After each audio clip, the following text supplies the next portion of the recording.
Alice no País do Quantum, a física quântica ao alcance de todos, de Robert Gilmore. Parte 7.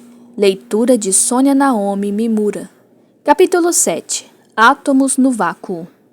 Alice andou com o corretor ao longo da borda do vácuo, observando a brilhante e tênue superfície que fervilhava continuamente com a atividade das partículas virtuais que nasciam e morriam sem que ninguém se desse conta.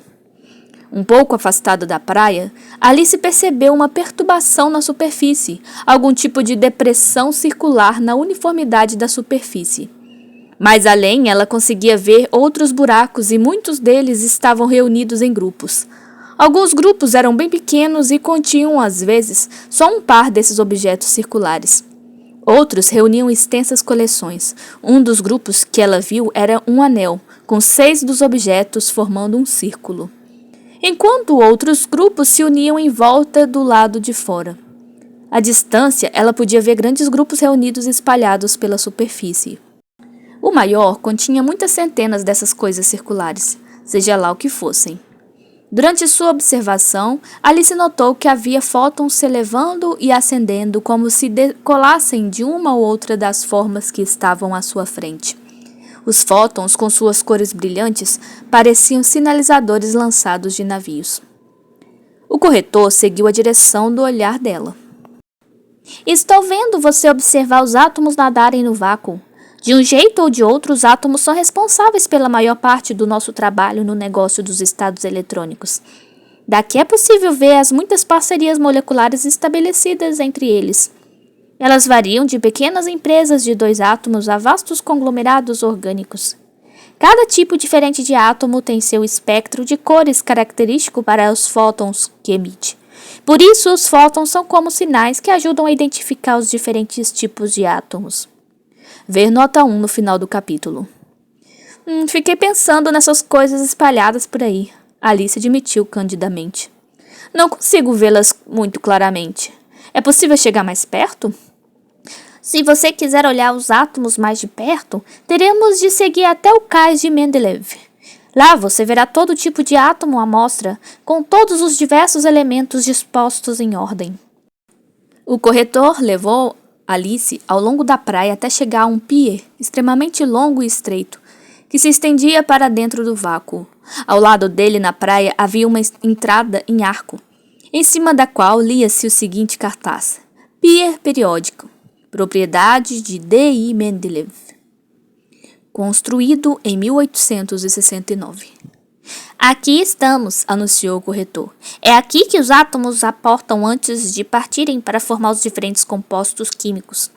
Normalmente chamamos de Marina Mendeleev, ou pier atômico, apesar de às vezes as pessoas o chamarem de estaleiro do universo. Você encontrará todos os tipos de átomos representados aqui. Juntos, eles passaram por baixo do cartaz e subiram na beirada do pier. Caminharam lentamente ao longo dos ancoradouros enquanto Alice olhava a longa linha de átomos ancorados em sequência em um dos lados. Cada um deles parecia um buraco em forma de trompete na lisa superfície do vácuo. Essa forma a fez lembrar daqueles pequenos rodamoinhos que se formam quando você esvazia uma pia ou uma banheira, apesar de aqui as formas não terem nenhuma rotação visível. A superfície lisa afundava para dentro do buraco e continuava imóvel à volta do buraco. Ela afundava com uma inclinação quase imperceptível a princípio, mas ia aumentando ao se aproximar do centro. Havia sinais de que alguma atividade aconteceria nas profundezas do buraco. Por que esse buraco tão fundo? Alice perguntou, curiosa. Já que estamos olhando para o nada, achei que seria plano e sem relevo. Isso é um poço de potencial, foi a resposta. Que tipo de poço é esse? Alice continuou.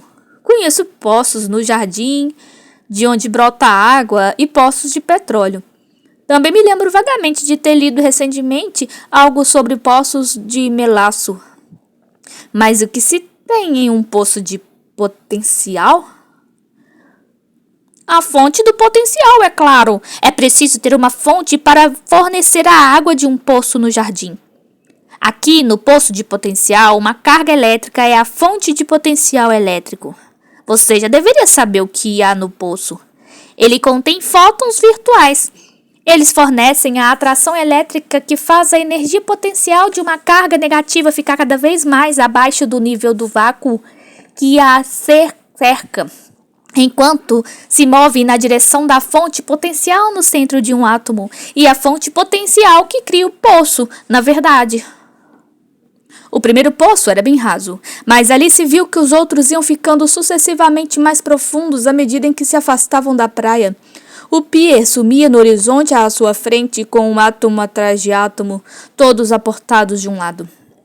Junto de cada um deles havia um pequeno cartaz marcando o ancoradouro. O primeiro dizia H, hidrogênio. O segundo, HE, hélio. O terceiro, Li, lítio. Cada posição tinha um cartaz diferente. Todos esses átomos vão um dia sair daqui para se combinarem e formarem grupos como aqueles na superfície do vácuo? Alice perguntou. A maioria deles vai, com certeza, mas há alguns que não, como esse daqui, por exemplo. Eles pararam ao lado de um átomo cujo cartaz dizia Ne, neônio. Esse é o átomo de um gás nobre. Eles são um tipo aristocrata. Isso significa que se recusam a participar de qualquer tipo de comércio. São muito reservados, estão perfeitamente satisfeitos com a maneira que levam suas vidas e não querem se misturar com mais ninguém. Sempre viajam admiravelmente isolados. Você nunca os verá tomando parte de nenhum composto.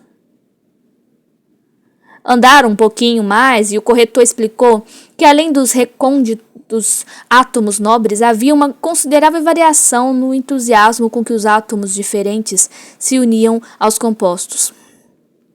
Este, por exemplo, é um particularmente ativo. Ele observou quando os dois se aproximaram de um cartaz que dizia Cl, cloro. Alice decidiu que era hora de examinar um desses átomos mais de perto e estendeu um pé para fora do pier. Para seu deleite, ela não afundou. Seu pé ficou na superfície, causando uma leve depressão, como acontece quando alguns insetos deslizam sobre a superfície da água. Quando ela tentou andar na direção do átomo, porém, descobriu que não havia fricção no vácuo. A superfície era extremamente escorregadia e ela não conseguiu ficar de pé. Com um pequeno grito, ela escorregou ladeira abaixo e caiu dentro do poço. Ao cair, Alice percebeu que tinha bastante tempo para olhar à sua volta. Os lados do poço iam ficando cada vez mais inclinados e se aproximavam dela. Alice logo percebeu que estava caindo através do contorno transparente de uma série de salas com pés direitos muito baixos. As primeiras salas eram bem baixas mesmo, baixas demais até para uma casa de bonecas. Mas quanto mais ela caía, as salas iam ficando gradualmente mais altas. No começo estavam totalmente vazias e desertas, mas depois ela viu uma sala que tinha uma grande mesa redonda cercada de cadeiras. No chão viu escrivaninhas e prateleiras como se estivesse passando por um tipo de escritório. O tempo passava e Alice ficava cada vez mais estupefata ao descobrir que continuava caindo, sem nenhum sinal de que iria chegar no fundo. Caindo, caindo, caindo. Será que essa queda nunca chegaria ao fim? Alice gradualmente começou a perceber que sua queda não chegaria a um fim. Ela não tinha atingido o fundo do buraco, nem estava chegando mais para baixo. Ela estava flutuando sem apoio nenhum no centro do funil, no nível de uma das salas transparentes. Ela olhou em volta e percebeu que não estava sozinha. Perto dela estavam 2 elétrons, imersos em intensa e agitada atividade. Em volta deles, ela pôde distinguir o leve contorno de um escritório pequeno e lotado. Com licença, ela disse. Será que poderiam parar por um momento e me dizer onde estou? Não há espaço, eles responderam. Nota. Os estados que os elétrons podem ocupar dentro de um átomo tendem a se agrupar em conjuntos de níveis, separados por intervalos significativos de energia. Se um átomo tem seu último nível ocupado completamente cheio, então qualquer elétron extra que for adicionado terá de ir para um estado de energia mais elevada. Ele terá usualmente uma energia mais baixa do que teria se tivesse em seu estado atômico original. Átomos desse tipo, cujas camadas externas estão completamente cheias de elétrons, formam os gases nobres e não interagem quimicamente com nada na forma convencional. Desculpe, mas não entendi, ela reclamou sem achar sentido na resposta que tinha recebido. Nota: um átomo está contido pelo campo elétrico gerado pela carga positiva de seu núcleo. Essa carga produz um poço de potencial em volta do núcleo que, por sua vez, define que estados estão disponíveis para receber elétrons. A seleção dos estados vagos é uma forma do efeito de interferência semelhante à gama de notas que é possível tirar de um órgão acústico ou da corda de um violino. De um tubo de um órgão é possível obter apenas algumas notas, aquelas cujos comprimentos de onda se encaixam dentro do tubo. De maneira similar, os estados eletrônicos disponíveis se encaixam dentro do poço de potencial. Os estados disponíveis se reúnem em níveis de energia distintos.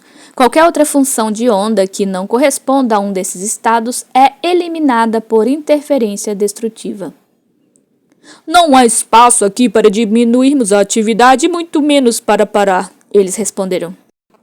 Como você sabe, quando a posição de uma partícula é restrita, a relação de Heisenberg faz com que seu momentum seja grande, e está tão apertado aqui dentro que não temos escolha a não ser continuar a nos movermos. Se tivéssemos tanto espaço quanto nos níveis superiores, poderíamos nos movimentar mais livremente, mas aqui é impossível.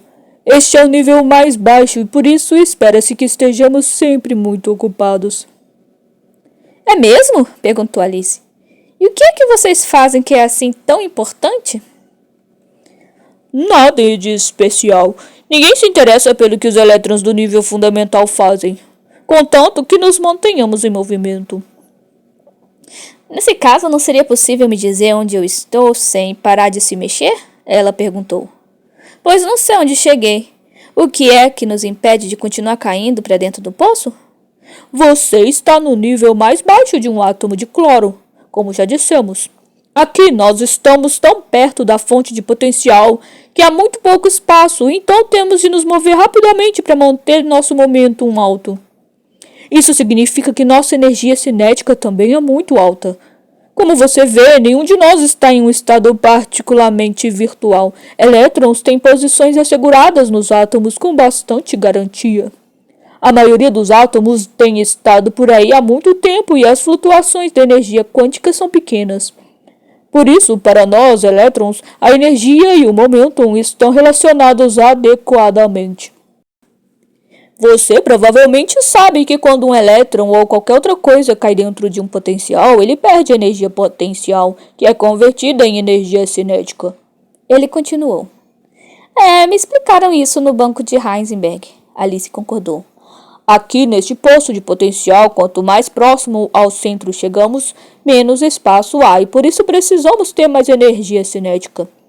Se caíssemos ainda mais para dentro, para perto do centro, precisaríamos de mais energia cinética do que podemos conseguir convertendo energia potencial. É por isso que não é possível que caiamos mais ainda. Na verdade, paradoxalmente, nós não temos energia suficiente para continuar caindo e não podemos pegar energia emprestada na forma de flutuação quântica, pois precisaríamos dela por muito tempo. Só há 2 estados nesse nível, por isso só há lugar para 2 elétrons, um no estado spin para cima e o outro no estado spin para baixo. Existem mais estados disponíveis nos níveis mais altos, e por lá você vai encontrar mais elétrons. Os próximos 2 níveis podem suportar até 8 elétrons em cada nível.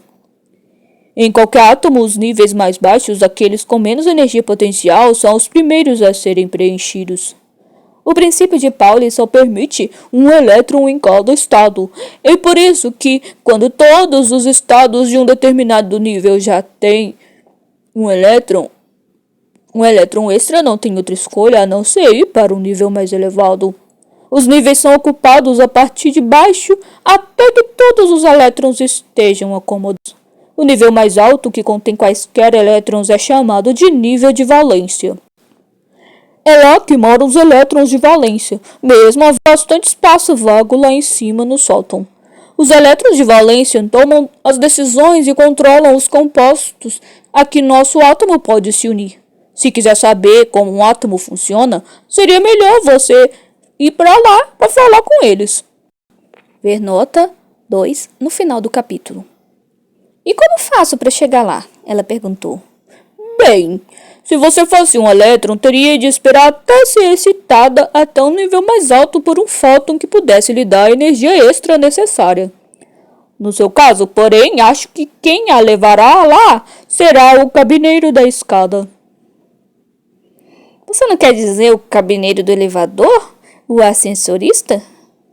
Perguntou Alice. Eu já estive no elevador de uma grande loja de departamentos e lá tinha um cabineiro que levava as pessoas de andar em andar, mas eu nunca ouvi falar de uma escada que precisasse de um. Ao olhar à sua volta, porém, Alice viu um tipo de escada com degraus muito separados uns dos outros. Ao lado dela havia uma figura que mal podia distinguir. Posso perguntar quem é você?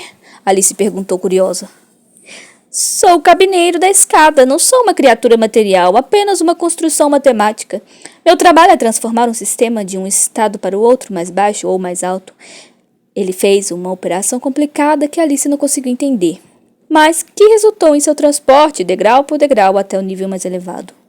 Em um certo momento, Alice chegou ao nível em que tinha visto a grande mesa redonda. Esse nível continha mais elétrons do que o primeiro. Ela conseguiu contar 8 ao todo, mas não foi fácil.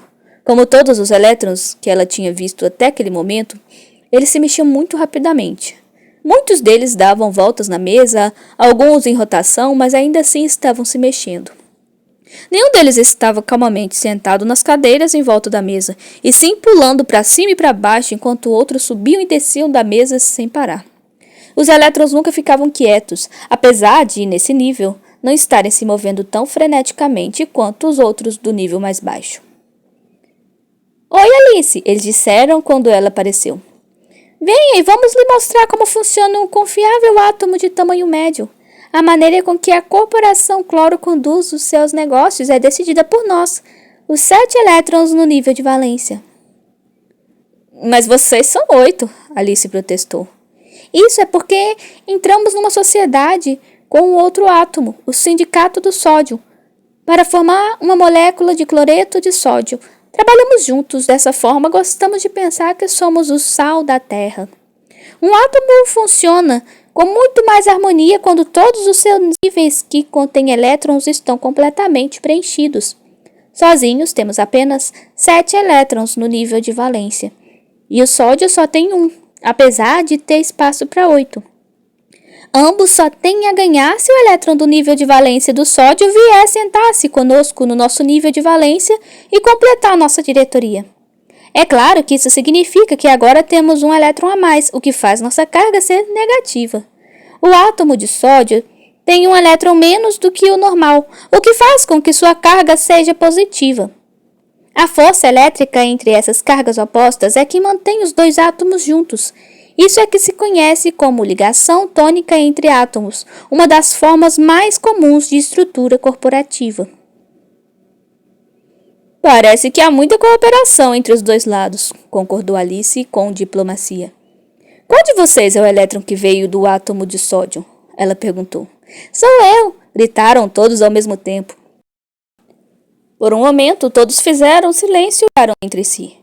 Não, é ele! Disseram todos em perfeito uníssono. Alice percebeu que não havia por que fazer perguntas que tentavam diferenciar elétrons e íons.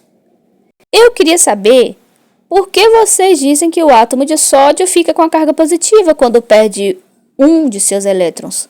Perguntou ela, achando essa questão mais conveniente. Com certeza ele ainda tem alguns elétrons sobrando, e esses elétrons devem ter carga negativa também. É verdade! Todos nós, elétrons, temos a mesma carga negativa, pois somos idênticos. Normalmente, essa carga é equilibrada e neutralizada no átomo por uma quantidade idêntica de carga positiva armazenada no núcleo. Átomos são normalmente neutros, sem que sua carga perda para o outro lado. Por isso, quando um átomo tem um elétron a mais do que o normal, ele estará negativamente carregado. Isso damos o nome de íon negativo. Se ele tiver um elétron a menos do que o normal, a carga no predom e o átomo se torna muito. Entendo, disse pensativa. Mas o que é esse núcleo de que estamos falando? Todo átomo tem um, foi a resposta evasiva que ela recebeu. Mas é melhor que você não saiba muito sobre ele. É melhor mesmo, completou nervoso o elétron. A essa altura, a conversa foi interrompida por um grito que veio debaixo deles. Passou através do nível de valência e, ao final, parou em um lugar acima deles. Alice olhou para cima e viu que o grito tinha vindo de um elétron que aparentemente tinha sido excitado por um fóton. Saiu de sua posição em um nível mais baixo e agora parecia estar muito desconfortável isolado em um dos níveis de energia mais alto. Ele ficou lá vagando lentamente pela amplidão do nível até que acabou dando um grito curto e caiu para o nível logo abaixo. Quando isso aconteceu, um fóton saiu correndo do átomo, levando com ele a energia liberada pela queda. Alice observou com interesse que, enquanto o elétron ia caindo de nível, fótons iam sendo emitidos, porque os níveis de energia mais baixos eram mais separados dos outros. Cada queda era maior do que a anterior e os fótons criados tinham cada vez mais energia liberada pelas quedas sucessivas. Quanto maior a energia dos fótons, mais sua luz tendia para o lado sul do espectro. Olhando para baixo, Alice viu que o espaço deixado no nível inferior para o elétron que fora excitado tinha sido preenchido e que um de seus companheiros no nível de valência não estava mais lá. Em pouco tempo, o elétron que vem caindo dos níveis superiores chegou ao nível de valência e ocupou o espaço vago. O átomo havia voltado ao seu estado original. 2 elétrons tinham mudado de nível, mas como eles são idênticos, não fazia a menor diferença. Vê nota 3 no final do capítulo. Você deve ter percebido as várias cores dos fótons que eu emiti, disse orgulhoso um dos elétrons. Essa observação sugeria que era o elétron que havia despencado que estava falando agora. Mas Alice já tinha experiência bastante com os efeitos da identidade dos elétrons para cair nessa armadilha. É assim que os átomos emitem luz, sabia? É quando os elétrons caem de um nível para o outro. Todos aqueles fótons tinham quantidades de energia diferentes e por isso cores diferentes também, porque a distância entre os níveis são diferentes.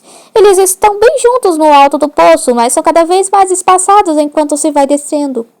Esses espaços entre os níveis são diferentes em átomos de tipos diferentes, por isso o conjunto de energias de fótons é completamente distinto de um átomo para o outro, tão característico quanto a impressão digital de uma pessoa.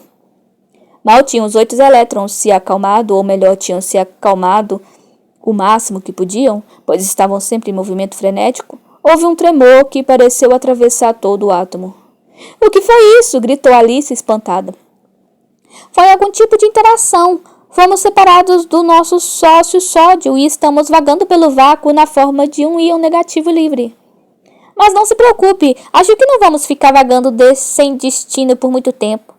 Logo estaremos de volta aos negócios se a bolsa de câmbio for favorável. — Que bolsa é essa? Ela perguntou. — Está se referindo à bolsa de valores? É isso que controla os negócios do meu mundo. No nosso caso, é a bolsa de câmbio de elétrons. Todas as nossas atividades são governadas por interações eletrônicas de algum tipo. Por isso, é a troca de elétrons que é importante. Talvez você se interesse por uma visita à bolsa de câmbio? Acho que sim, respondeu Alice. Como chegamos lá? A viagem é muito longa? Não muito, na verdade, não é nem uma viagem. Por você estar em um átomo que interage, você já está lá, em um certo sentido. Você só precisa de uma representação diferente. É só uma questão de como olhar as coisas. Venha comigo.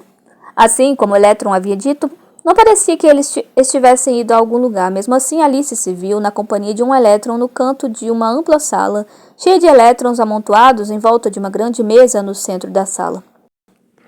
Para Alice, parecia uma daquelas mesas que ela tinha visto nos filmes antigos de guerra, onde os comandantes moviam peças que representavam aviões ou navios ou exércitos. Também nessa mesa havia grandes conjuntos de peças sendo movidos em diferentes grupos.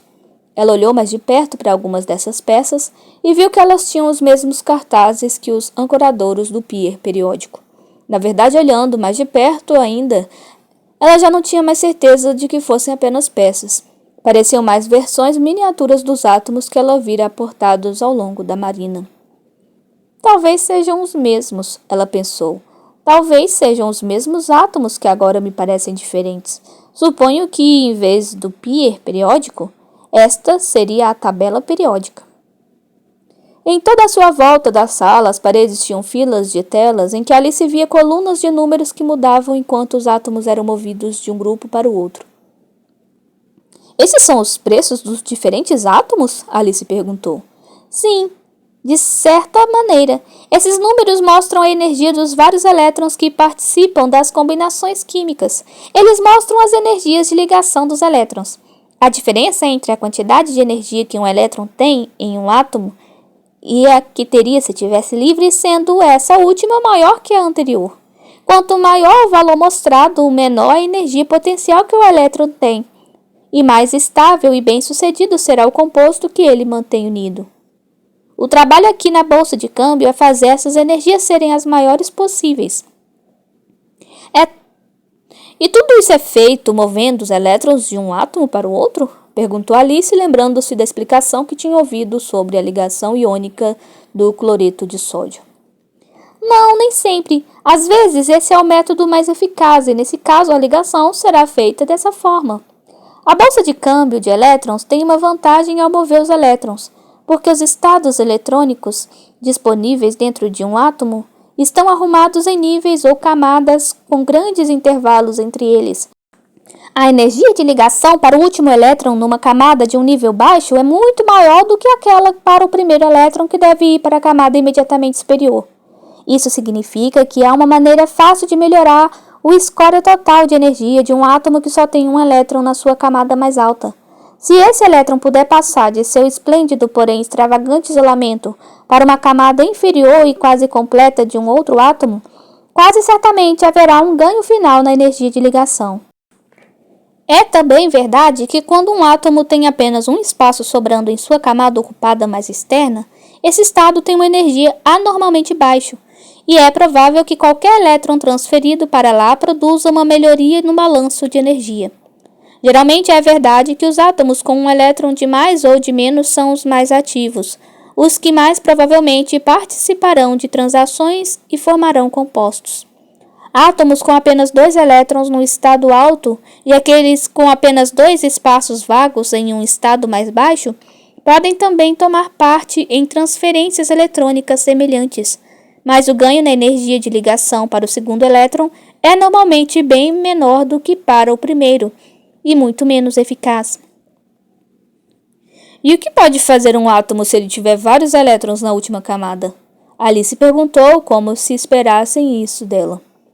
Um átomo assim precisa de um tipo diferente de ligação, um tipo conhecido como ligação covalente.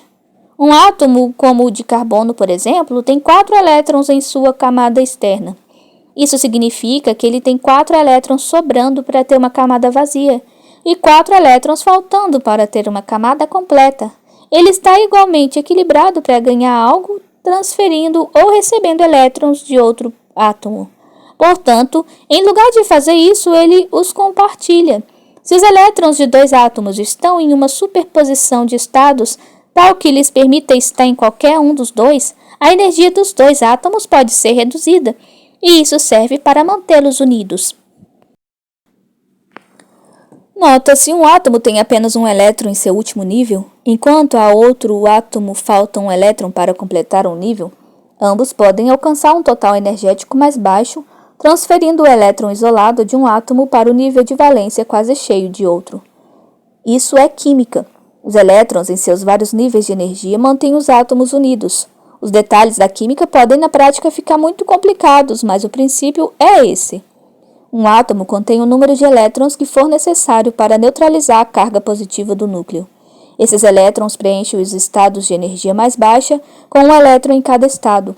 Se um átomo tem apenas um espaço vago em seu nível ocupado mais elevado e um outro átomo tem um único elétron que precisou ser estimulado a um nível mais alto, a energia total pode ser reduzida com a transferência desse elétron para o espaço vago no outro átomo. Ambos os átomos terão uma carga não nula e a atração elétrica resultante os mantém unidos para que eles formem um composto químico. A ligação iônica, em que um elétron é completamente transferido de um átomo para o outro, funciona apenas entre átomos bem diferentes, um que tenha um elétron a mais e outro que tenha um elétron a menos. A ligação covalente, por outro lado, pode funcionar quando ambos os átomos são do mesmo tipo. O mais notável exemplo é dado pela ligação covalente dos átomos de carbono à base do vasto conglomerado orgânico. Alice percebeu o ar de respeito emanado dos manipuladores de elétrons que estavam em volta da mesa quando o orgânico foi mencionado. Um átomo de carbono tem 4 elétrons em seu nível mais externo ou de valência. Se cada um desses elétrons se combinar com elétrons de outros átomos, todos os 8 estados eletrônicos contribuem para a superposição e a camada é preenchida completamente. Dessa forma, um átomo de carbono pode se ligar até 4 outros átomos, que podem ser de carbono também. O átomo de carbono também pode compartilhar 2 de seus elétrons com outro átomo de carbono, fazendo uma ligação dupla. Nesse caso, ele não se conectará a tantos átomos, mas a ligação será mais forte. A ligação iônica mais forte conecta só um átomo a outro, e por isso não produz moléculas muito grandes. Onde há 2 elétrons a serem transferidos, as coisas podem ficar mais complexas. Mesmo assim, a situação não se compara com a do carbono, em que um átomo pode se conectar a 4 outros, e cada um desses pode se conectar a vários outros. Compostos de carbono podem formar moléculas enormes de grande complexidade, contendo centenas de átomos ao todo. Todos os diferentes tipos de átomo que vejo aqui podem formar compostos assim como você descreveu? Perguntou Alice. Sim, com exceção dos gases nobres. Os átomos dos gases nobres já têm seu nível de valência completo, e por isso não tem nada a ganhar com a transferência de elétrons. Todo o resto forma compostos até certo grau, apesar de alguns serem mais ativos do que outros e alguns deles serem muito mais facilmente encontrados. O átomo de cloro que você visitou, por exemplo, é muito ativo. Ele forma compostos com o átomo mais simples de todos, o de hidrogênio, que usa apenas um elétron e também com o maior elemento natural, o urânio. Esse sim é um grande estabelecimento. Ele emprega mais de 100 elétrons, mas apenas aqueles no nível externo de valência realmente afetam seu comportamento químico. Ele é tão grande que tem havido rumores de que seu núcleo seria instável. Ele segredou. Quero saber mais sobre isso, Alice disse com firmeza.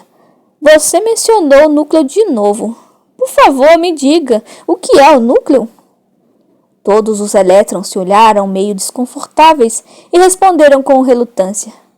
O núcleo é o mestre oculto do átomo. Nós, elétrons, conduzimos o negócio de formar compostos químicos, de emitir luz de um átomo, etc.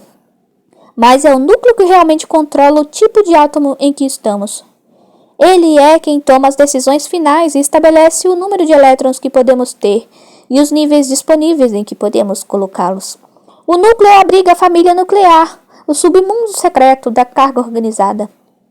E espantados com esse ataque de sinceridade, os elétrons tentaram todos se esconder num canto da sala ou o mais longe possível sem ficarem muito localizados. Tarde demais, o estrago havia sido feito. Alice percebeu uma nova e ameaçadora presença que se aproximava. Em meio aos agitados elétrons, havia agora uma grande forma pairando sobre Alice e seus companheiros. Ela percebeu que era um fóton, mas muito mais energético do que qualquer um que ela já tinha visto antes. Como todos os fótons que ela vira, ele estava brilhando, mas de uma maneira especialmente sombria e furtiva. Alice também percebeu uma coisa surpreendente para algo que era em si a essência da luz. Esse fóton estava usando óculos muito escuros. É um fóton virtual pesado, tremeram os elétrons. Muito, muito pesado e muito longe de sua camada de massa. É um dos capangas do núcleo. Fótons como ele transmitem o controle elétrico do núcleo a seus elétrons clientes. Eu soube que tem alguém aqui fazendo perguntas, disse o fóton em um tom ameaçador. Os núcleons são um tipo de partículas que não gostam de saber que há perguntas sendo feitas por qualquer outra pessoa. Vou levar essa pessoa para fazer um pequeno passeio e encontrar um pessoal, ou melhor, umas partículas. Elas querem muito conhecê-la. Isso não pareceu um começo muito promissor para um novo relacionamento, e Alice estava considerando se poderia recusar o convite com segurança. Ela nunca conseguiu entender, ao pensar nisso posteriormente, como foi que começaram o passeio. Tudo de que conseguia se lembrar era que eles estavam correndo um do lado do outro e o Fóton não parava de gritar: mais rápido! E Alice sentia que não podia ir mais rápido, apesar de não ter mais fôlego para dizer isso. Eles correram sobre o tampo da mesa e mergulharam em um dos átomos representados na superfície. Era um dos átomos de urânio, que cresceu quando eles foram ao seu entorno. A parte mais curiosa de toda a experiência, depois que eles entraram no átomo, era que as coisas que os rodeavam nunca mudavam de posição. Por mais que os dois corressem, eles não passavam à frente de nada. Alice notou que, ao seu redor, os elétrons e os contornos dos níveis que os continham pareciam estar ficando cada vez maiores enquanto corria. Está tudo crescendo mesmo ou eu estou encolhendo? Pensou a pobre Alice, toda confusa. Mais rápido, gritou Fóton, mais rápido, não tente falar. Alice achou que nunca mais poderia falar. Ela estava ficando completamente sem fôlego e o Fóton continuava gritando. Mais rápido, puxando-a consigo. Estamos chegando lá? Alice conseguiu finalmente perguntar. Chegando lá? O Fóton repetiu. Nós já estamos aqui desde o começo e em nenhum outro lugar. Mas não estamos suficientemente localizados, nem um pouco. Mais rápido! Eles correram por algum tempo em silêncio, indo cada vez mais rápido enquanto a paisagem que os cercava ia inchando, se estendendo para cima e para os lados, até tudo que ela tinha visto antes de estar grande demais para ser observado. Agora! Gritou Fóton. Mais rápido! O seu momento está agora quase tão grande para poder localizar você dentro do núcleo. Eles estavam indo tão rápido que pareciam se desfazer no ar. Até que de repente, quando Alice estava ficando exausta, pararam em frente a uma torre alta e escura que se erguia suavemente, estreitando-se em direção ao topo. Era uma longa e escura torre, totalmente lisa nos andares inferiores. Mas, a uma determinada altura, no topo, Alice conseguiu ver que ela terminava numa confusão de pequenas torres, terraços e parapeitos. O efeito final, pensou Alice, era de uma atmosfera extremamente proibitiva. Aí está o Castelo Rutherford, o lar da família nuclear, disse o Fóton virtual pesado. Notas. Número 1. Descobriu-se que os átomos contêm elétrons negativos e leves.